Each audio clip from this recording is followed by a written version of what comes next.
Hey guys, and welcome. Throughout God of War Ragnarok we meet many new faces, and some very well known faces within Norse mythology, the likes of Odin and Thor, and even Thor's daughter, Thrud. Thrud's character is the familiar face in a not so familiar place.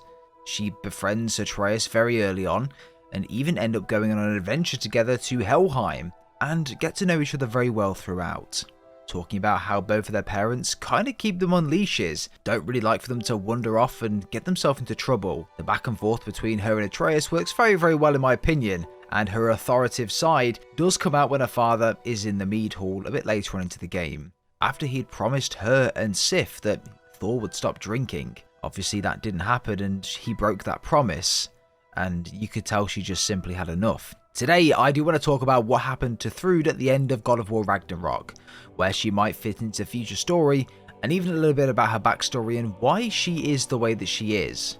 But before we do jump in, a like on today's video would be very much appreciated, and if you like the content and you're a returning or new viewer and you're not yet subscribed to the channel, it'd be very much appreciated if you could consider doing so as well. We're trying our hardest to hit 20,000 subscribers before the end of the year, and I would just love to be able to do that. But without further ado everyone, let's dive straight into the video. So, let's start off by covering a bit of Thrud's backstory, but to understand and really appreciate the type of person that she was throughout the game, we also need to focus on what made Thor the way that he is, as obviously that rubs off a lot on her personality and the way that she is. Thrud is the daughter of Thor and Sif, and the half-sister of that of Magni and Modi. With Magni and Modi being let out in the wild by Thor and Odin very early on in their life, with Magni being killed by Kratos and Modi by Atreus later on, after Thor had beaten Modi for cowarding away from their initial fight with Kratos and Atreus. When the news broke out about their death, this caused Thor and Sif to be overly protective of their daughter. She had the ambition and wanted to join the Valkyrie, and maybe even one day lead them, to train and fight with and alongside them, but she wouldn't be allowed to go ahead and do this. She would be kept in Asgard until she was as old as Sif and Thor could possibly keep her there. Of course, until she started to rebel and go off and make her own decisions. She was still fairly young at this point, so they're trying to keep her on a leash as long as possible. Thrud was essentially like Thor and Sif's do-over, and their chance to do things right this time, and not make the same mistake as they made with Magni and Modi in letting them out into the wild and to do these missions on their own. They don't want Thrud to die in battle, like they did with Magni and Modi, as this is their final child, and this is why they're very overprotective of her. However, moving on to one of the reasons why Thrud is the way she is, the reason she really takes no shit, and the reason she can be very assertive at times. Thor ultimately had a very tough upbringing with his father Odin. Odin was never really there, and when he was, Thor ultimately wanted to do anything in order to try and get his attention, even if those things were regrettable in the future. Thor took the same approach here with Thrud, Magni and Modi. However, instead of being that power figure that the family looked up to like Odin was, Thor's past haunted him, and that resulted in him to not really be there all the time, and to drown his sorrows in alcohol.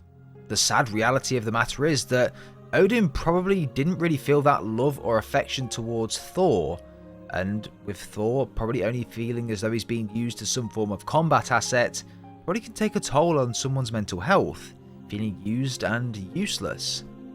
Thor, of course, turned to alcohol to suppress this pain, making him a fool of himself, and also because of his awful past with all the things he's had to do for Odin, and some things probably extremely regrettable that he thinks about daily. This almighty god of thunder turning to alcohol to suppress his feelings and his pain. If someone as powerful as this can be like this, it just shows how broken Thor actually probably is.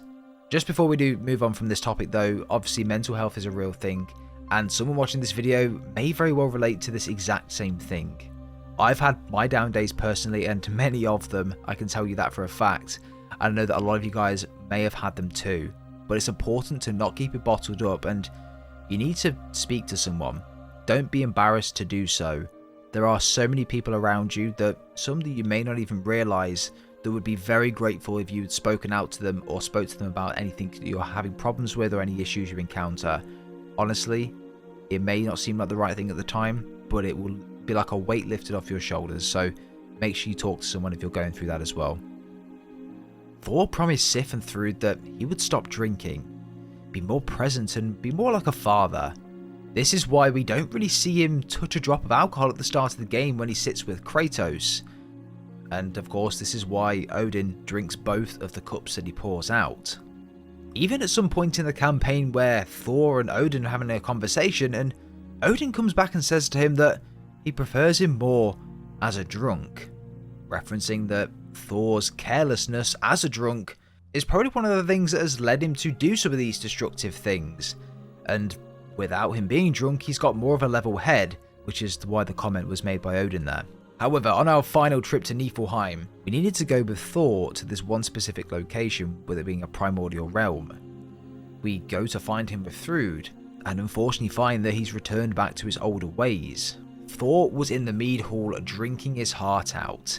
In this scene, we really get a sense of who Thrud is and what she really stands for at the time, and all of the shit that she's gone through in her life with her not being that old. You can tell that this was the final straw, and probably a very familiar sight for Thrud and even Sif. Thor was probably hoping to get away without the likes of Thrud and Sif knowing that he was there, but with this mission to get the final piece of the mask, this has probably just brought all of this to fruition. Thor then starts a bar fight, and Thrud in the end carries him out of the mead hall with Atreus as well. Just listen to this scene and the tone of Thrud's voice. To be honest, for me, it says everything about how she's feeling in the situation.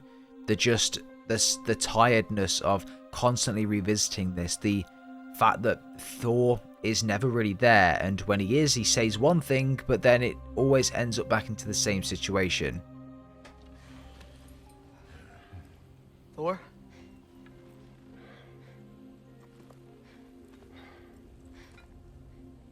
Get up.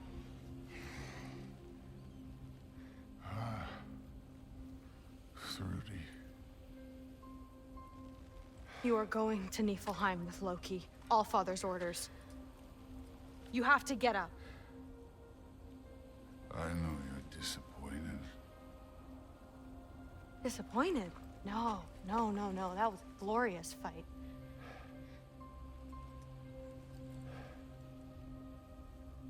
You can't even say you're sorry this time, can you? Because what's one more broken promise?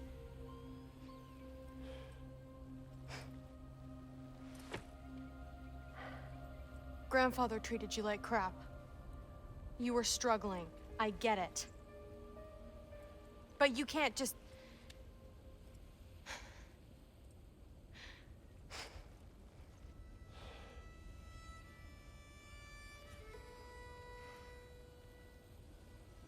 We're here for you.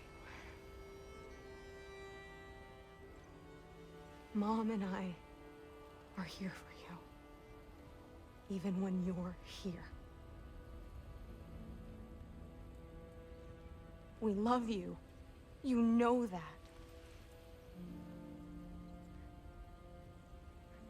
I just thought this was behind us. I fucked up. Yeah, you fucked up.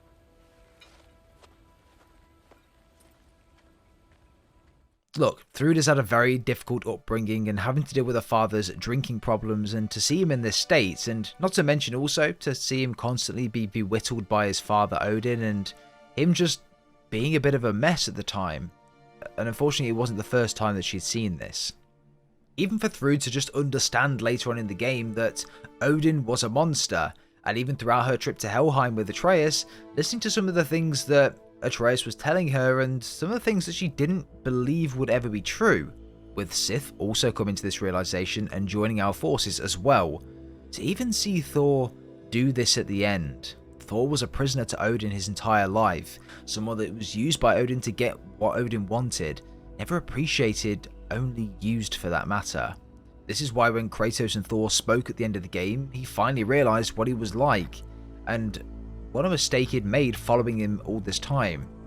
This is where he finally said no, and where it was affirmed again that Odin doesn't care at all about anyone really, including Thrud, including Sif and Thor.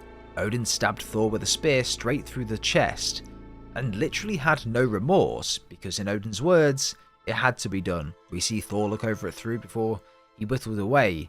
This was a very difficult scene to watch because you could see that Thor really cares for his daughter Thrud, and obviously he's gone in front of her, and it's, you know, very difficult. To be honest, there is very little that we know about Thrud in terms of her upbringing or anything like that.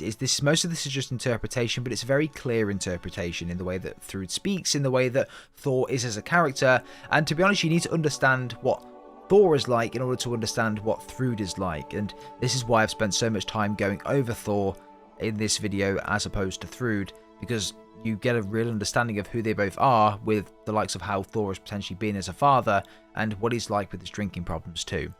But as we finish the game after Ragnarok, we go through the Midgardian temple and we see Thrud and Sif sitting together around a campfire. They mention that they're probably going to move to Vanaheim in the long term, along with the rest of the Midgardians that they'd saved, and help rebuild Vanaheim along with the people there, starting a new life. However, when they do get there, we do see Sif, but we don't see Thrud. So, where is she? As we progress through the Nine Realms, we get to see different cutscenes and things around there. One of them is particularly in Alfheim. This is where we see Thrud sitting around Thor's hammer. She just looks as though she's sitting there contemplating what's going to happen, what to do next, and how to potentially get revenge. I couldn't tell you what it was she was thinking at the time. And then she says the words, "I'll make you proud, Dad," before going off into the sky. Look, it's very obvious that Thrud and Thor had that father-daughter relationship when he wasn't out drinking, and that they generally cared for each other. They were probably very hard on each other, but they cared for each other, obviously. So, does this mean now that Thrud will take Thor's place in the God of War storyline? Now, obviously, this is the final game for Norse mythology. We won't be going any further with that. This is the last game with it, and it was confirmed by Eric Williams that that is the case. However, we've seen in the first game that the likes of Zeus and Athena came back in flashbacks of some sort. Like, different mythologies can cross over in this universe. It doesn't just have to be segregated to one, which was Norse mythology, or two, which was Greek mythology that the game was originally set in. If we did go to Japan, could Thrud still have Thor's hammer and come with us there? You know, the possibilities are endless. We don't know how the developers are going to take this story. We don't know how it's going to be formatted. Will it be a case of taking all of these different mythologies and just putting them into one video game? I don't know. We'll have to wait and see. I think that could be a really, really cool opportunity, though, if that is the case, for Thrud to be this new Thor-like figure. And obviously from a diversity perspective as well, to have a woman playing Thor is also something that the company would probably be quite open to do. In a previous video, which is on screen right now, we spoke about how Thor might in fact be alive in some case. Now, Thor didn't just die in terms of getting stabbed and his body just staying on the floor. He was stabbed and then he just whittled away somewhere. We don't know where he's gone. Is he fully dead, or did he go somewhere else? Athena did a very, very similar animation, different coloured particles but the same sort of thing, and we believe she's within this Ascendant realm. Could Thor be there as well? And could it have a relation to the mask going into the next game? I think this is a very solid theory, and we'll have to wait and see, but I think Thrud is going to have a very big part in the next game in terms of maybe being that link towards Thor and seeing Thor, seeing flashbacks of Thor, whatever it might be, visions of him, and just going to find him because she knows he's alive or something like that. I think that would be a really interesting thing. We'll have to wait and see, of course. But everyone, let me know down below what you think of Thrud's character. Was she portrayed well? Did you like her character in the game? Did the back and forth with Atreus work well? And what do you think of her potentially wielding Thor's hammer going forward? Let me know everything you think down below. But I hope you have enjoyed today's video, everyone. Leave a like if you have on it. Subscribe if you guys are brand new as well. And we'll see you all in the very next video.